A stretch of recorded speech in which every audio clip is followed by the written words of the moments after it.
Amados irmãos, com alegria estamos retomando as nossas aulas de escola dominical, agora abordando os profetas menores. Não é um estudo muito fácil, alguns são mais fáceis do que os outros, alguns são mais curtos do que os outros, mas é um estudo que exige da gente um cuidado, uma interpretação mais apurada. Assim, eu queria propor para vocês, o que vou fazer com a autorização da nossa líder, a gente estudar um pouquinho sobre os princípios elementares de hermenêutica. Nós vamos estar examinando esses princípios. O vocábulo hermeneu significa expressar, expor, indicar, interpretar, traduzir. Uma definição dada por Virkler, que é um livro que eu utilizo lá no seminário, Henry Virkler, ele diz que hermenêutica considera-se como ciência porque ela tem normas ou regras, e essas podem ser classificadas num sistema ordenado. É considerada como arte porque a comunicação é flexível, e uma aplicação mecânica e rígida das regras às vezes distorcerá o verdadeiro sentido da comunicação. Exige-se do bom intérprete que ele aprenda as regras de hermenêutica, bem como a arte de aplicá-las. A hermenêutica é, em essência, uma codificação dos processos que normalmente empregamos num nível consciente para entender o significado de uma comunicação. É importante a gente entender essa expressão nível consciente. Muitas vezes ouvimos as pessoas dizendo que o Senhor me revelou. Claro que Deus pode nos revelar. Eu mesmo tenho tido experiências com revelações do que Deus queria falar ao meu coração de maneira muito pessoal. Mas na verdadeira e melhor interpretação do texto, você não pode ter só em mente essas revelações pessoais. Você precisa ter uma interpretação ao nível consciente para buscar aquilo que o texto está falando. O problema é que nós encontramos muitos bloqueios à compreensão espontânea do texto, e quanto mais bloqueios encontramos, mais necessidade do uso da hermenêutica a gente vai ter. Eu vou usar um exemplo para vocês. Neemias 8, versos 7 e 8, tem para nós talvez a primeira notícia do uso da hermenêutica na própria Bíblia. Os levitas Jesua, Bani, Serebias, Jamim, Acude, Sabetai, Odias, Maazéias, Quelita, Azarias, Josabade, Amã e Pelaías explicavam a lei ao povo, e o povo permanecia em pé no seu lugar. Desse modo, leram no livro, na lei de Deus, esclarecendo o que liam, explicando o seu sentido para que o povo entendesse a leitura. O que tinha acontecido? Depois de 70 anos no cativeiro babilônico, com certeza aquela última geração já não conhecia o hebraico. Assim, os levitas e os sacerdotes mais antigos que conheciam a língua materna, o hebraico, começam a ler a lei de Deus para o povo e traduzi-la provavelmente para o aramaico, ensinando o texto da lei de Deus para o povo. É interessante que há um texto lá no livro de Esdras que diz que a carta que Esdras levou para os sacerdotes, não me perdoem, aqueles que estavam da lei do Eufrates, os governadores da lei do Eufrates, era uma carta escrita em aramaico, com caracteres aramaicos. Esdras 4, verso 7. Assim, muito provavelmente a língua que eles já estavam falando era o aramaico.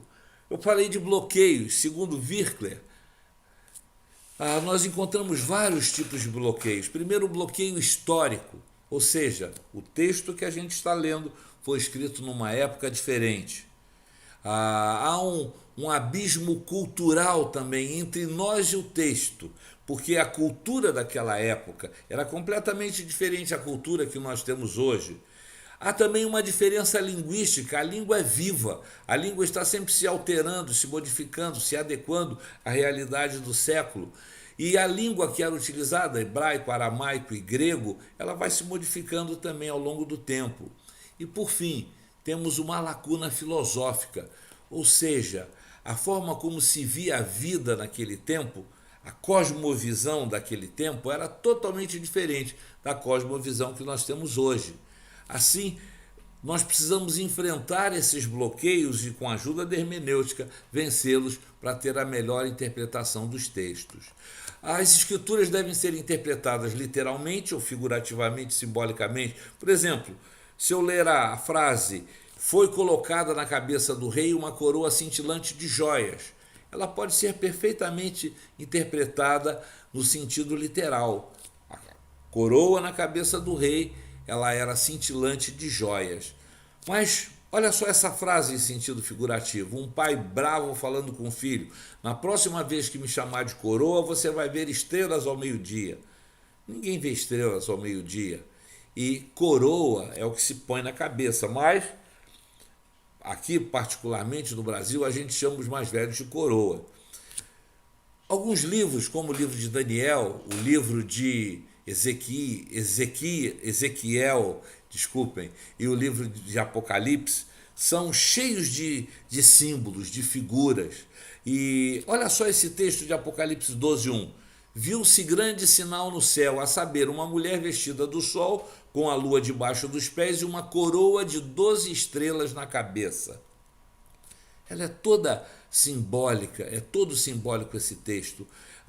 É complicado entender o que é uma mulher vestida de sol com a lua debaixo dos pés e que tem uma coroa de 12 estrelas na cabeça. Você precisa entender o que no caso,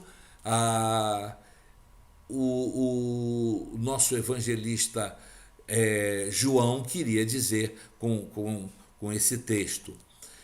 O teólogo conservador, ele entende que o texto bíblico deve ser interpretado sempre tendo em vista qual era a intenção do autor.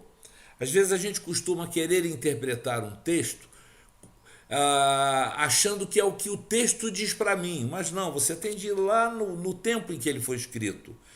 E você tem de buscar conforme as pistas que você vai encontrar no texto e na sintaxe do texto, você vai tentar entender e compreender o que o autor queria dizer. O autor está escrevendo ou está falando para um povo e ele então precisa se fazer entender aquele povo. Se você tentar interpretar o texto de outra forma, considerando que as palavras têm sentidos simbólicos, você jamais vai poder determinar quando elas vão ser corretamente aplicadas, seja literalmente, figurativamente ou simbolicamente. Eu quero terminar apresentando para vocês um texto muito interessante, um quadrinho fornecido pelo Henry Virkler, que ele nos apresenta alguma dessas figuras. A gente encontra muitas figuras, e nesses textos que nós vamos ler, nós vamos ver muitas figuras. Por exemplo, o que é uma símile? A gente sabe que símile é quando o texto diz o reino de Deus é semelhante, ou o reino de Deus é como. Quando você amplia uma símile, você tem uma parábola. A parábola, se você estudar, ela tem uma característica muito própria. A parábola tem uma história e tem também uma aplicação, que são separadas. Elas são separadas. Já as alegorias, não. A história e a sua conclusão, a sua aplicação, estão entremeadas ou entremescladas. Agora, quando você comprime uma parábola, você vai ter um provérbio. Quando você comprime uma alegoria, ou condensa uma alegoria, você vai ter também um provérbio. Agora, uma metáfora, quando você amplia o entendimento de uma metáfora, você vai ter uma alegoria. Então, esse quadrinho é muito rico e muito legal para a gente poder entender e saber que tipo de está sendo aplicado. Poderíamos falar também dos tipos, né? Das tipificações, dos antítipos. Cada antítipo do Velho Testamento, ou alguns dos antítipos do Velho Testamento, tem seus tipos no Novo Testamento. Isso é bem legal da gente encontrar e da gente estudar, mas vai ficar para outra ocasião. Que Deus abençoe cada um de nós no estudo da sua palavra. Você já imaginou, querido irmão, se eu me apresentasse aqui da igreja e casado com uma prostituta, ninguém esquece logo os seus hábitos. Se eu me casasse com uma prostituta, logo todos iriam perceber a sua origem. E eu apresentasse claramente a todos vocês. Mas, em compensação, começasse a trazer uma mensagem muito dura, muito realista, e em que eu diria, olha, vocês estão se prostituindo, adorando outros deuses, vocês têm entristecido o coração de Deus. Mas eu, o Senhor, digo para vocês, volte para mim, retornem ao meu aconchego. Com certeza, muitos ficariam chocados, mas a mensagem seria ouvida de uma maneira muito clara. Oséias não foi o único que fez isso. Por exemplo, Isaías, diz o texto lá de Isaías capítulo 20, versos 2 a 4, que ele andou por cerca de 3 anos, semidesnudo, praticamente de nádegas de fora, diz o texto, né? E mostrando como o Egito seria levado e a Etiópia seriam levados pelo rei da Síria, cativos. Então, a experiência de Oséias não foi a única. A gente viu que João Batista também se apresentava de uma maneira muito diferente, usava uma capa feita de pelo de camelo, uma roupa de pelo de camelo, e comia mel silvestre e gafanhotos, e morava no deserto, e tinha uma mensagem dura, confrontando principalmente a liderança religiosa daquela época. Ele veio preparar os caminhos do Senhor. Então, o texto de Oséias é um texto muito claro, reforçando aquilo que a irmã Márcia falou já no domingo passado. Lembrem-se que a profecia tem por finalidade edificar, exortar e consolar. Isso o apóstolo Paulo deixa muito claro lá em 1 Coríntios 14, verso 3. Então, para essa razão, Deus usa os seus profetas. Não é fácil a gente estabelecer quando aconteceu essa profecia.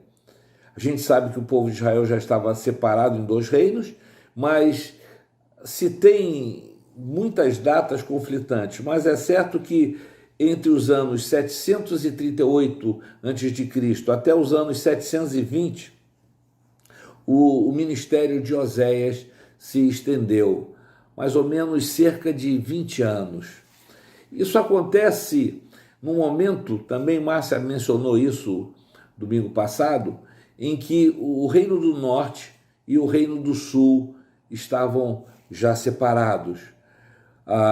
Embora a profecia seja dirigida claramente, exclusivamente para o Reino do Norte, também, que é chamado de Efraim, pelo menos 33 vezes o texto se refere a Efraim, o Reino de Judá, o Reino do Sul, também é citado.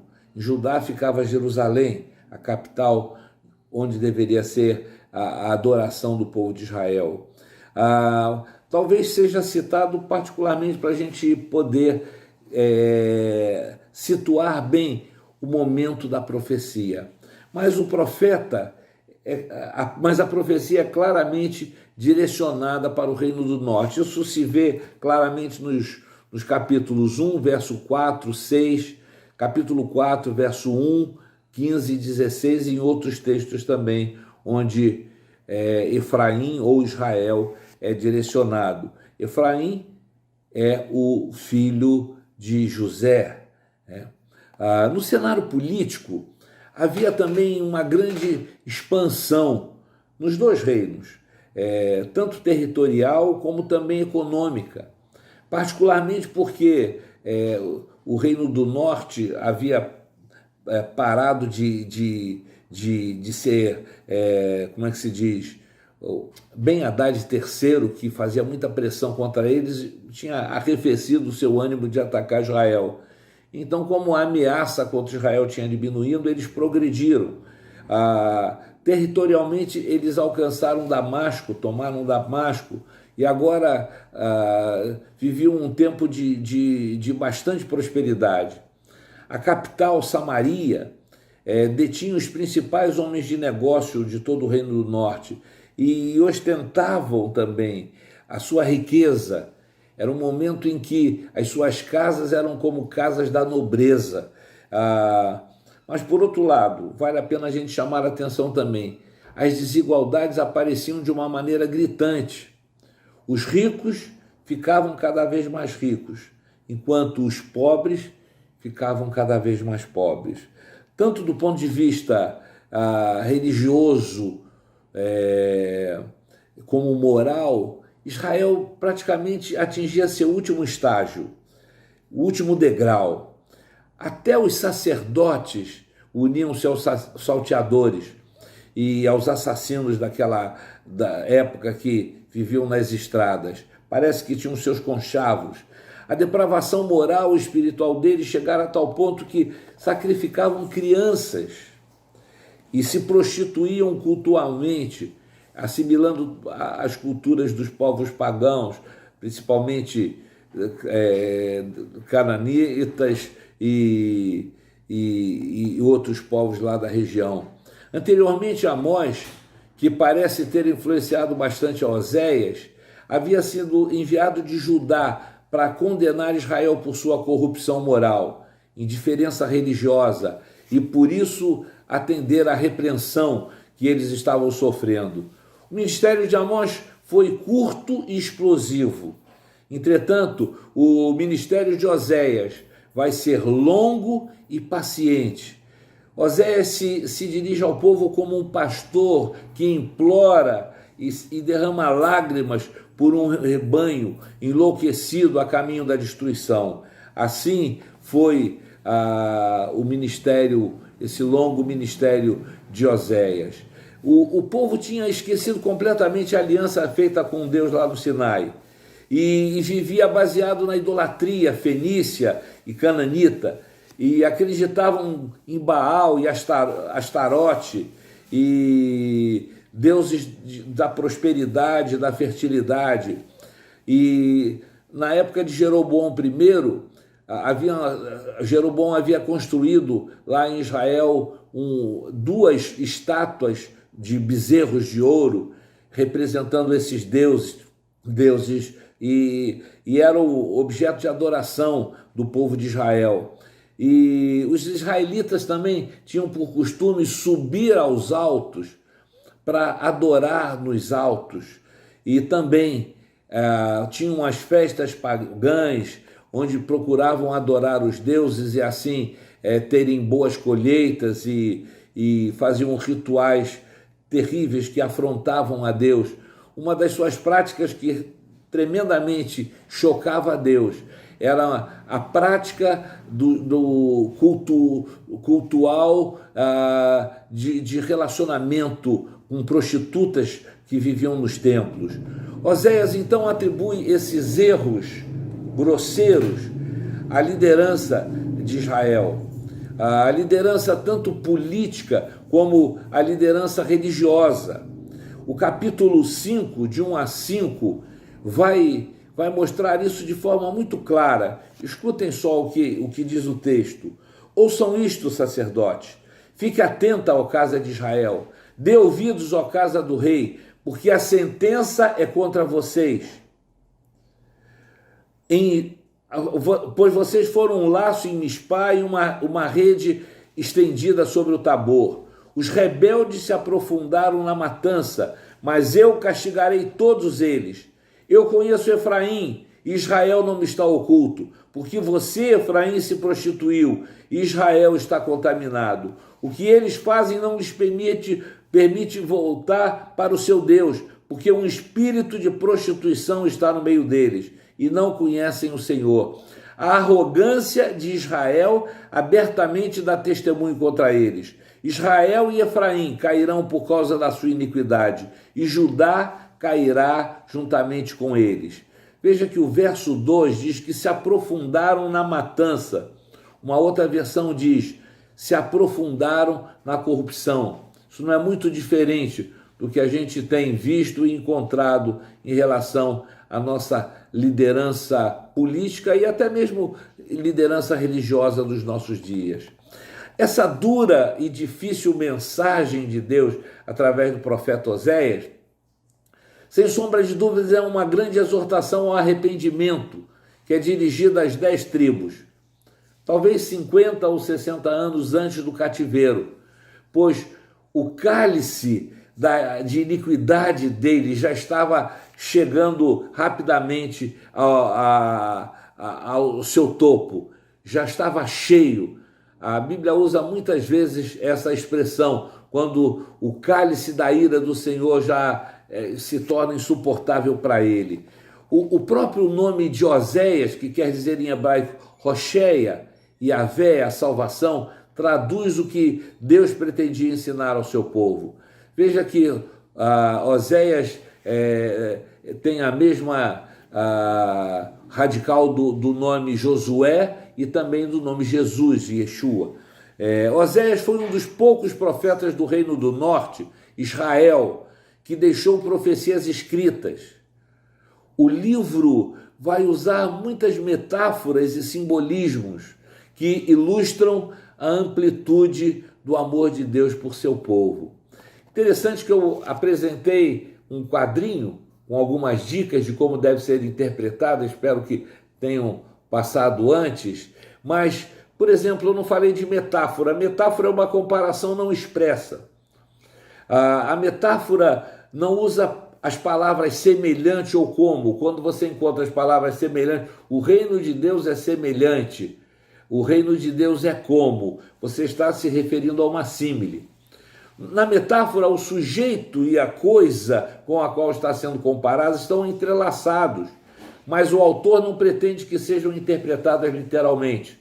Quando Jesus diz, eu sou o pão da vida, ele não quer que você entenda que ele é pão.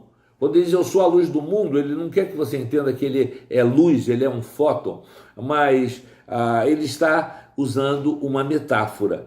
Uma das metáforas centrais da mensagem de Oséias é o seu próprio casamento. Aliada a essa metáfora está a própria experiência pessoal de Oséias, que vai se casar com uma mulher infiel, tirada da prostituição. Veja lá Oséias 1, 2 e 3, Oséias 3, 1 a 3. Devido ao adultério de sua esposa e seu subsequente empenho em reconciliar-se com ela e restaurar seu relacionamento, Oséias provavelmente vai adquirir uma visão muito profunda do relacionamento do Senhor com Israel, cujos pecados eram semelhantes à infidelidade do seu cônjuge. Usando essa metáfora, o livro de Oséias testifica o amor do Senhor sobre Israel, pois ele espera que a sua noiva infiel retorne para ele. Esse é o sentido principal do livro de Oséias. Além de descrever o Senhor como um marido devotado e pronto a perdoar, Oséias também ensinou que o Senhor é como um médico que cura. Veja lá Oséias capítulo 7, verso 1. Também Oséias 11, 3 e Oséias 14, 4. Ele diz que o Senhor é um jardineiro que cuida da sua vinha. Oséias 9, 10 e 10, 1. É um pastor que cuida do seu rebanho. Oséias 10, 11. Oséias 10, 3. Oséias ensinou a respeito do papel dos profetas, das visões e dos simbolismos ao guiar o povo do Senhor. Veja Oséias 12, versos 10 a 13. Além disso, o livro de Oséias faz referência ao papel do Senhor como redentor redentor da morte e redentor do sepulcro. Veja Oséias 13, verso 14. Eu quero fazer um rápido resumo do livro. Os capítulos 1 a 3 vão nos falar da ordenação do Senhor a Oséias para que case com uma mulher de prostituições. Oséias escolhe Gomer e se casa com ela, e ela logo comete adultério voltando para a sua vida. Desse casamento ele tem 3 filhos, vou citar os nomes daqui a pouco.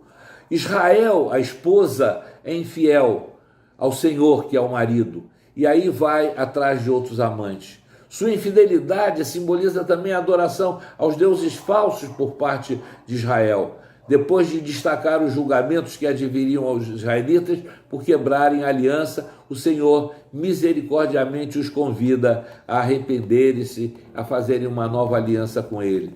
Capítulo 4 até o capítulo 6, o povo de Israel rejeitou o conhecimento e a verdade do evangelho que havia recebido e cometeu grandes pecados e iniquidades. Oséias conclama Israel a retornar ao Senhor.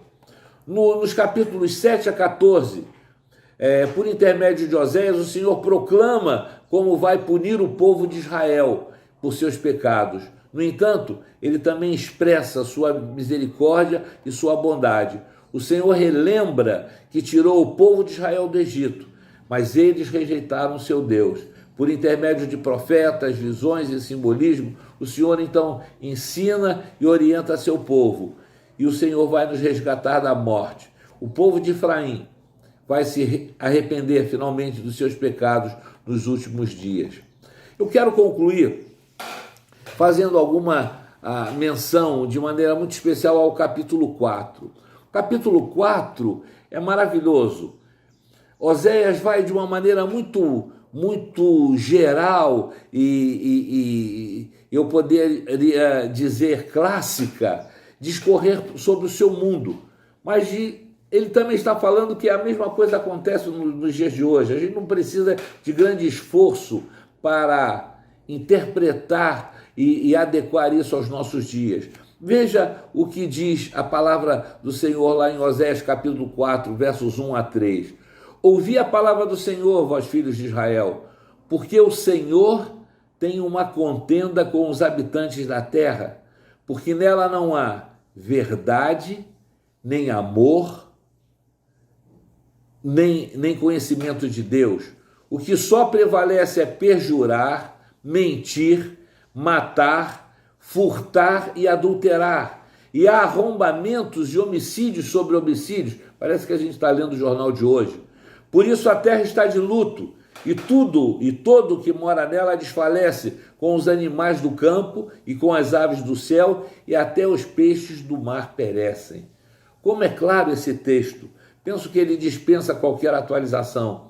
O apóstolo Paulo também diz lá em Romanos 8, 22, que em decorrência do pecado da humanidade, toda a criação a um só tempo geme e suporta angústias até agora. Essa é a realidade, porque o homem se esqueceu de Deus, o homem se afastou de Deus e o homem desconsiderou os ensinamentos de Deus.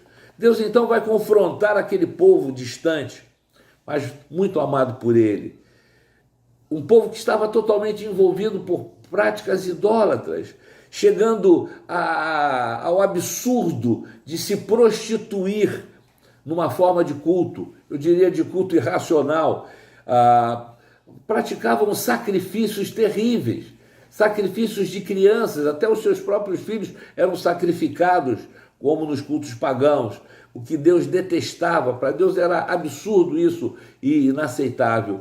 Por isso Deus vai confrontar o povo, mandando o profeta se casar com uma prostituta e de relações adúlteras e ter filhos com ela. A simbolia do casamento, o simbolismo do casamento de Oséias é uma mensagem insofismável do amor de Deus por Israel, do amor que Deus sentia e sente por eles, mostrando que com sua vida, a relação do povo com Deus, e também tipificando que o próprio Deus e sua família, o povo de Israel, estavam entristecendo profundamente a Deus. Ele casa-se com Gomer e nascem do seu casamento 3 filhos: Jezreel, que quer dizer Deus semeia; Lo-Ruamá, que quer dizer que não recebeu compaixão; e Lo-Ami, que quer dizer não meu povo.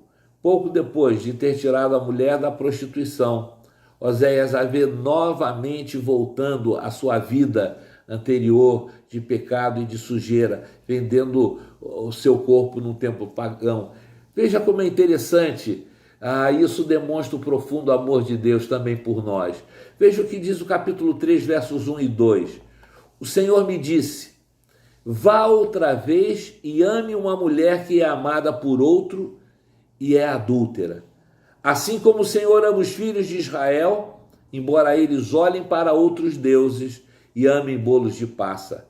Assim comprei-a por 15 peças de prata e 150 quilos de cevada. Oséias vai e compra sua mulher de volta num templo pagão. Vai e novamente recompra a dívida que já estava paga. E ele assim se torna um antítipo de Cristo também. O apóstolo Paulo, lá em 1 Timóteo, capítulo 2, verso 6, fala desse preço impagável do sacrifício oferecido por Cristo em nosso lugar. Veja o que ele diz: o qual a si mesmo se deu em resgate por todos, testemunho que se deve prestar em tempos oportunos.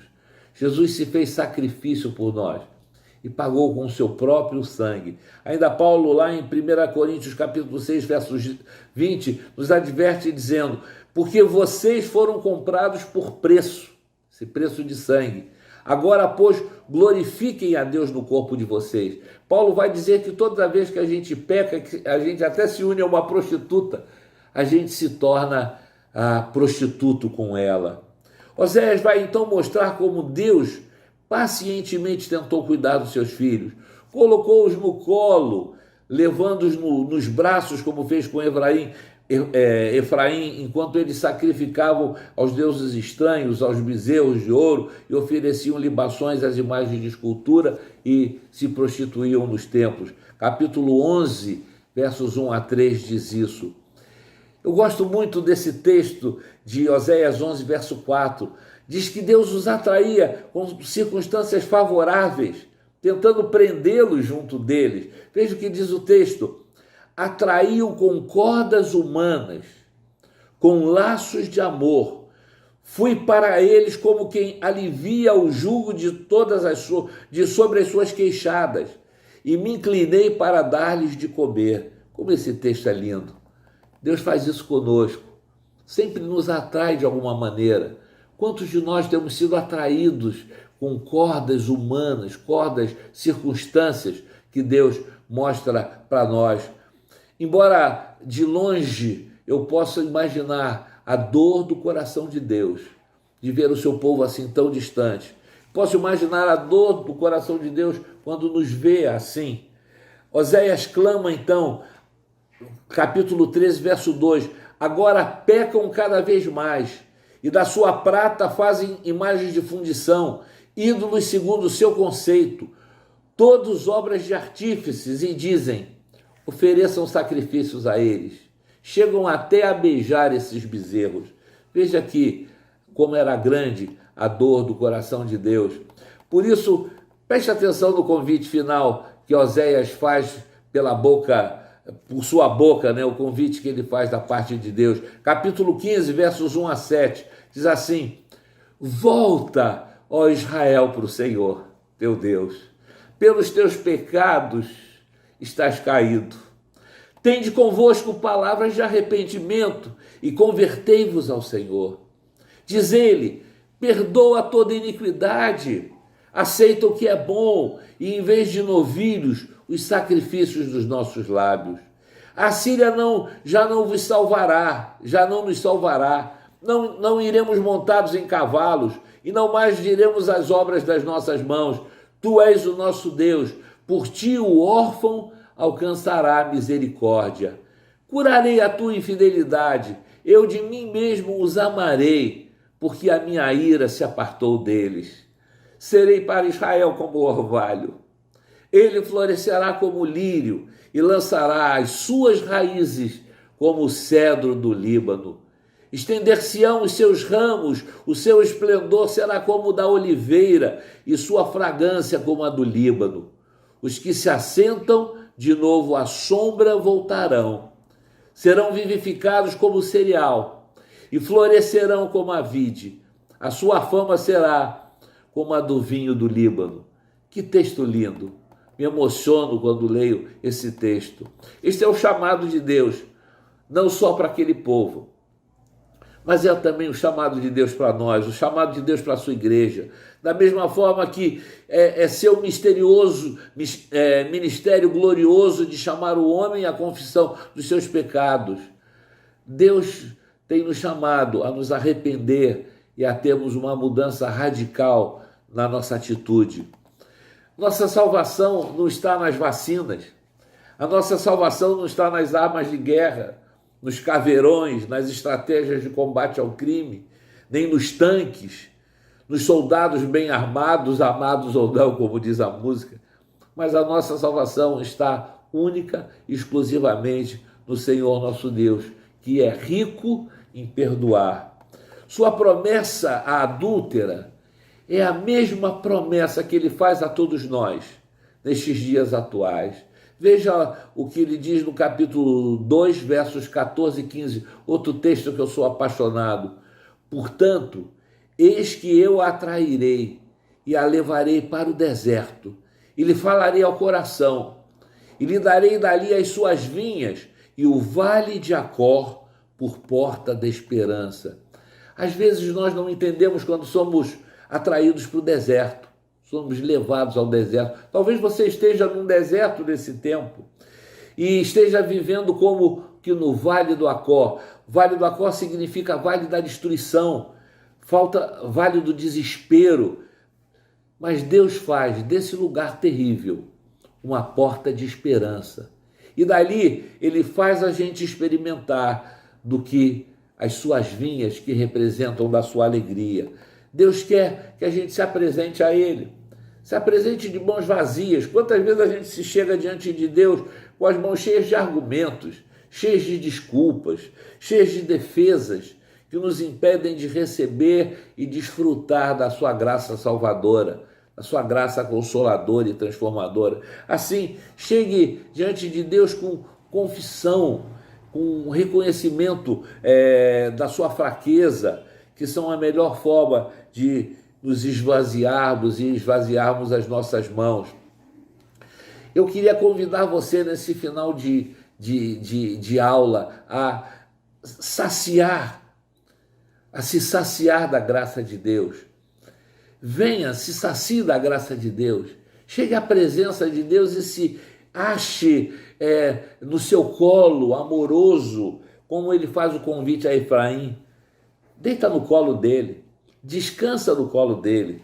Mesmo que você esteja enfrentando um deserto, experimenta hoje esse amor, como Deus é cuidadoso e amoroso por todos nós. Eu confesso para vocês que depois de ter escolhido o livro de Oséias, eu fiquei preocupado, porque é um livro difícil, é um livro longo, e falar desses capítulos todos rapidamente não é fácil. Mas eu queria deixar essa mensagem com vocês. E eu espero que Deus possa falar profundamente ao coração de vocês. Que vocês sejam edificados com a mensagem do livro de Oséias. Porque o Senhor é a nossa salvação. E Ele é aquele que quer nos livrar da morte e do pecado. Que Deus abençoe cada um de vocês. Vamos orar? Pai de amor, visita cada um que está ouvindo essa lição. Visita cada um que está estudando conosco os profetas menores e derrama da tua graça sobre nós, que a gente possa compreender a tua vontade. Essa é a nossa oração, em o nome de Jesus. Amém. Que Deus abençoe cada um de vocês.